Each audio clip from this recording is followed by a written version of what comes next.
sais, moi, je me plains tout le temps.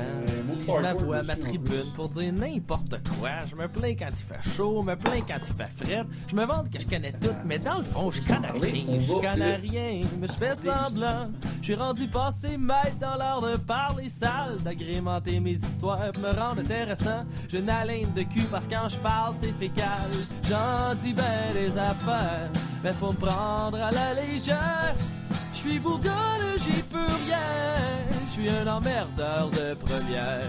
C'est à toi, eh oui, c'est le 2 décembre 2019.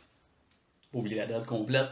Le décide, le calendrier de l'Avent décide du Québec. Aujourd'hui, on a un petit quelque chose, pas piqué des verres. En fait, c'est la nouvelle série Exploration de Milton.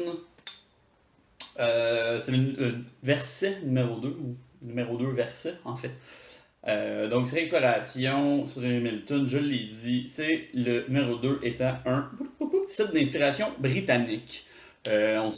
Ils ont lancé cette série, ça fait déjà un petit bout, j'ai le goût de dire, au début de l'été, parce que le numéro 1 était le cidre officiel du Festival des Saveurs de Chambly, dont j'avais fait une vidéo de cidre des campeurs que j'avais appelé, parce que je me trouve drôle, évidemment.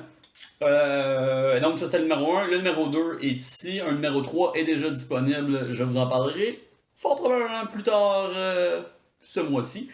Mais tout d'abord, le numéro 2, donc, site d'inspiration britannique, disponible dans toutes les bonnes places qui vendent des sites, donc des ventes spécialisées, bière le micro, et c'est ça, une place spécialisée pour ça. 7$ la petite bouteille, c'est un 375 ml, c'est un beau petit cidre, 7%, qui se vieillit 3 ans, qui peut se faire vieillir jusqu'à 3 ans. Donc, sur lit, refermenté en bouteille. En fait, de prise de mousse en bouteille. J'adore ça comme. Donc, cidre brut, inspiration britannique. C'est. Ben, écoute, on va le boire. Hein? Donc, on peut voir, c'est un beau. C'est un jaune assez foncé. Un petit peu de bleu, mais pas vraiment de mousse sur le dessus. Hein? Je vois encore dans la bouteille, il y en a quand même pas mal, mais en verre, ça s'estompe rapidement. C'est un goût très. C'est brut, là. C'est pomme, puis ça arrête bien sec. Il n'y a pas nécessairement d'acidité pomme, comme celui qu'on avait hier. C'est juste un goût vraiment de pomme, une petite note alcool dedans qui vient fermer ça avec le sec. Comme je dis, ça laisse un bon goût de pomme alcool en bouche sans être sucré ou trop acide. C'est un petit sud de dégustation fantastique qui, d'après moi, doit faire des très bons Black Velvet. Donc, je recommande fortement. J'ai eu un peu le goût de ne pas l'essayer parce que je voulais le garder le faire vieillir parce que j'en avais bu déjà plusieurs bouteilles cet été quand c'était sorti. Et écoutez, moi je le recommande fortement. C'est très bon. Milton nous surprend avec des nouveaux produits de ce temps-ci.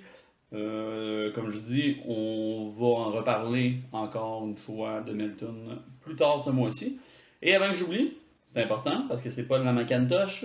Golden recette, galop, aspartame, Macintosh, bon, il y en a. Pommette inconnue, Roxbury, Empire puis Honeycrisp.